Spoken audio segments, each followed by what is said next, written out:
번째부터 보겠습니다. 과연 골다공증 환자의 골밀도에 대한 운동의 효과, 운동의 효과인데 어떤 운동을 하면 좋을지에 대한 내용도 같이 있습니다. 이 논문은 2018년도 12월 23일 제기된 논문인데요. 골다공증 환자의 골밀도에 대한 운동의 효과, 이런 주제로 됐습니다.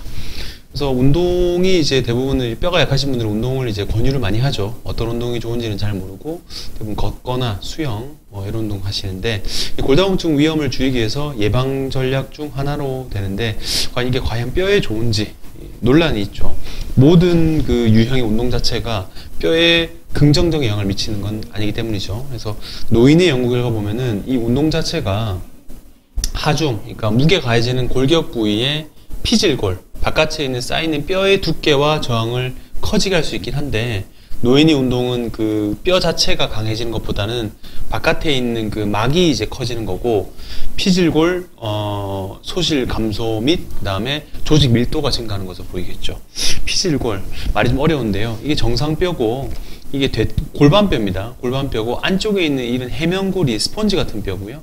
그 바깥에 이제 그 껍데기 같은 게 피질골이라고 했는데, 이게 이제 강해지는 거죠, 노인 환자분들은.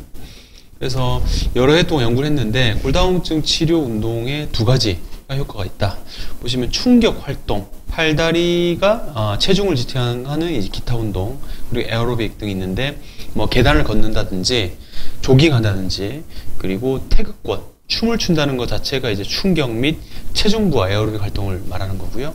그 다음에 근력 운동, 우리가 그 헬스장에서 무게를 드는 운동 있죠. 프리웨이트나 튜빙, 이런 관절 자체의 저항을 이겨내는 운동 자체가 근력 운동이죠. 이 두 가지 활동 자체가 골다공증 치료에 도움이 된다. 그래서 일반적으로 걷는 운동 외에 좀 빠르게 걷는다든지 계단 오르는 거, 조깅, 이런 것들이 이제 도움이 된다 이거죠. 다른 그 학회의 지침 보면은 매일 30분 동안 걷는 거 자체가 최소의 그런 신체 활동이다. 미국 스포츠 의학회에서는 아까 말씀드린 체중을 부하는 지구력 활동, 일반적인 그냥 단순히 걷는 거 말고 테니스, 여기 보시면 계단 오르기, 조깅, 이런 것들이 이제 필요하고요. 그와 동시에 점프와 관련된 활동, 배구하기는 조금 힘드시니까 농구 정도, 그리고 고강도의 저항 운동, 아까 말씀드린 이제 웨이트 운동이죠. 무게를 드는 운동, 이것을 일주일에 3에서 5회 정도 1시간 안쪽으로 실시하는 것을 권유하고 있습니다. 그래서 우리 보통 일반적인 집 근처에서 운동 많이 하시는데, 걷는 운동, 그거 외에 다른 것들이 좀 필요가 하다라고 얘기하고 있습니다. 이게 태극권이죠, 태극권. 제가 중국 여행 갔을 때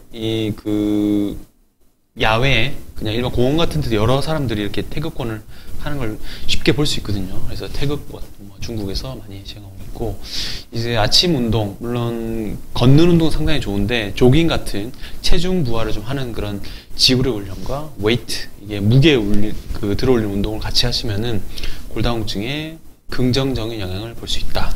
그래서 운동이 뼈 조직에 영향을 미치는 거 보시면 단독 운동, 그러니까 그냥 일시적으로 그 하나의 운동을 하게 되면 자극을 주는 것처럼 보이지만, 약간 좀 길게 5주에 5주 동안 하루에 한 2번 정도 더 길게 훈련하게 되면 뼈가 더 많이 이제 강해지고요. 골 형성 자체는 유산소, 아까 조깅, 그리고 계단, 이런 유산소 운동과 무산소 웨이트 운동을 같이 결합하는 것이 중요하다고 볼 수 있겠습니다. 평균적으로 골다공증 자체는 점프, 배구 하기는 조금 힘드시니까 농구나 축구도 좀 쉽지 않죠. 이런 운동 자체가 조금 점프 관련된 게 골다공증에 영향을 줄 수 있고, 여성 같은 운동선수에도 이제 다른 청소년기에 비해서 이 노화라는 골손실을 예방하는 데 도움이 된다 해서 운동선수 자체가 이제 골다공증 자체가 많이 좋게 되는 거죠. 그래서 노인들이 근데 이런 운동을 쉽게 하기가 어렵죠. 넘어지면 부러질 수 있으니까.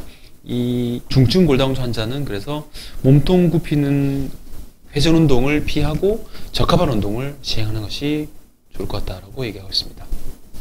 다음과 같은 운동은 피하세요. 이제 카드에서 만든 그런 내용인데, 특히 넘어지는 것도 피해야 되지만, 이렇게 과하게 굴곡하는 운동 자체가 척추에서는 압박골절을 야기할 수 있으니까 조심하셔야 될 것 같습니다. 이게 조관훈 교수님 헬팁에 이제 기재된 건데요. 골다공증 환자에게 좋은 운동, 처음에 스트레칭을 하죠. 한 20% 정도는 이렇게 하고, 저항성, 웨이트 트레이닝이죠. 저항성 운동을, 무게 운동을 하고, 유산소 운동. 이게 스태퍼. 상당히 그 계단 오르는 거와 유산소를 같이 복합한 이 그 스태퍼인데 팔까지 갖추는 전신 운동이 되거든요. 이 운동 자체가 칼로리 소모도 많고 유산소 운동으로 많이 좋은 거고요. 그 다음에 마지막에 정리 운동. 트레드밀로 이제 가볍게 걷는 운동으로 마무리하는 게 좋고, 더불어 이 근육 자체, 이 코어 근육, 등도 펴고, 대흉근도 늘리고, 고양이 스트레칭, 그리고 누운 상태로 복부 근육을 강화하는 운동, 그리고 등을 이제 들어 올리면서 등 근육 강화하는 운동이 도움이 될 수 있습니다. 아까 보여드렸듯이 흉유추를 굴고 가는 운동은 피하는 것이 좋을 것 같습니다. 그래서 일주일에 3에서 5회 정도, 월화수목금 정도, 60분 정도 걷는 것과 저항성 운동을 같이 결합하는 것이 도움이 될 거다라고 결론 짓고 있습니다. 골다공증을 위해서, 골뼈의 강도를 위해서는 일반적으로 그냥 걷는 운동보다는 이렇게 저항 운동과 유산소 운동, 특히나 유산소 운동 중에서도 조깅이나 계단오르기 같은 하중 부하 자체가 되는 유산소 운동을 추천드리고 있습니다.